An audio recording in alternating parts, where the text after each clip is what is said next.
नमस्कार. जय श्री कृष्ण. श्री कृष्ण चैतन्य प्रभु नित्यानंद, श्री अद्वैत गदाधर, श्रीवासदि गौर भक्त वृंदा. Enunciating text 34, text 35, text 36 and text 37 of chapter 16. Jay and Vijay cursed by the sages of third canto, the status quo of Srimad Bhagavatam.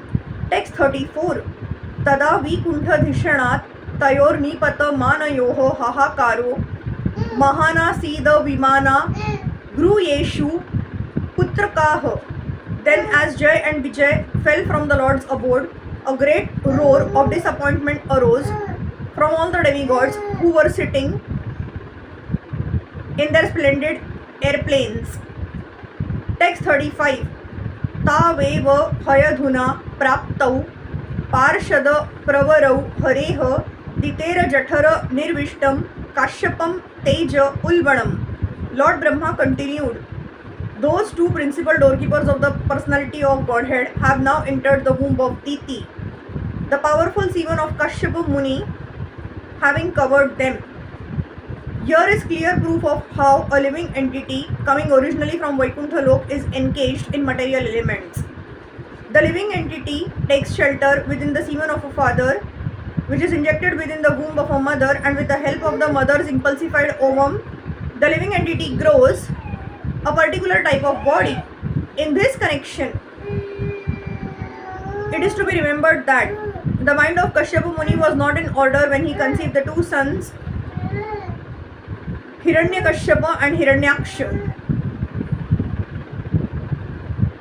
Therefore, the semen he discharged was simultaneously extremely powerful and mixed with the quality of anger. It is to be concluded that while conceiving a child, one's mind must be very sober and devotional. For this purpose, the Garbhadhan Sanskar is recommended in the Vedic scriptures. If the mind of the father is not sober, the semen discharged will not be very good.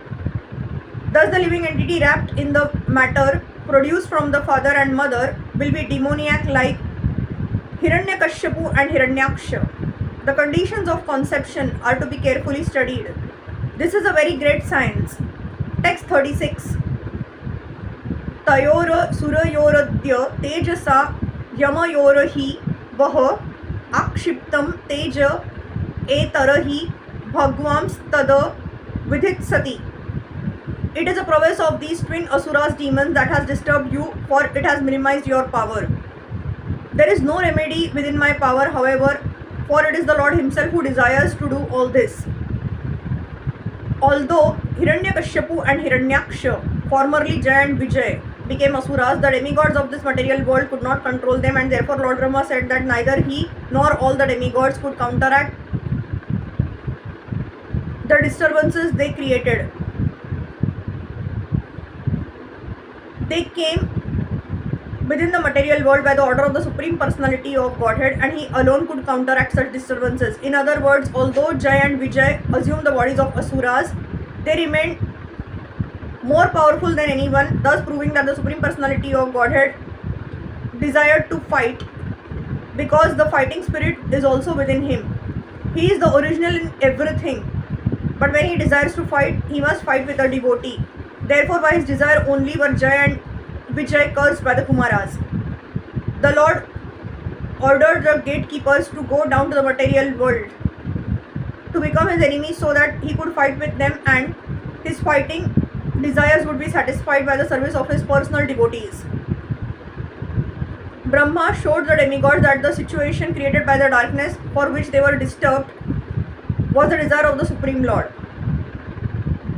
He wanted to show that even though these two attendants were coming in the form of asuras, they were very powerful, greater than the demigods, who could not control them.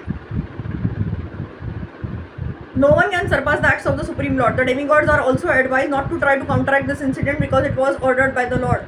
Similarly, anyone who is ordered by the Lord to perform some action in this material world, especially preaching his glories, cannot be counteracted by anyone. The will of the Lord is executed under all circumstances.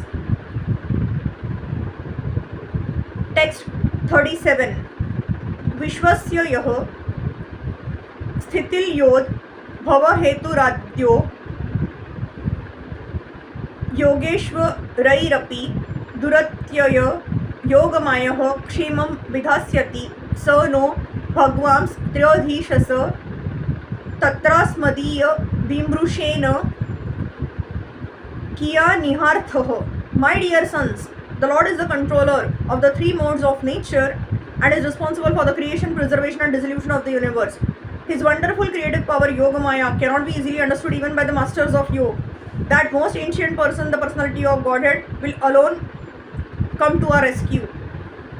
What purpose can be served on his behalf by deliberating on the subject? When something is arranged by the Supreme Personality of Godhead, one should not be disturbed by it, even if it appears to be a reverse according to one's calculations. For example, sometimes we see that a powerful preacher is killed, or sometimes he is put into difficulty, just as Haridas Thakur was. He was a great devotee who came into this material world to execute the will of the Lord by preaching the Lord's glories. But Haridas was punished with the hands of the Qazi by being beaten in 22 marketplaces. Similarly, Prahlad Maharaj was put through so many tribulations.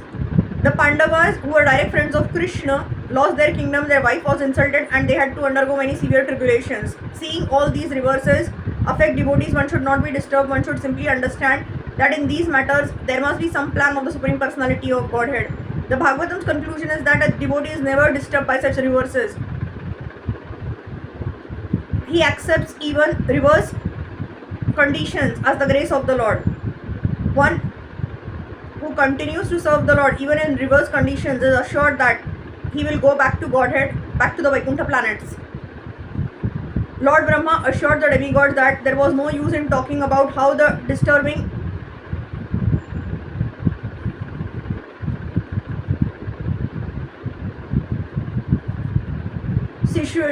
situation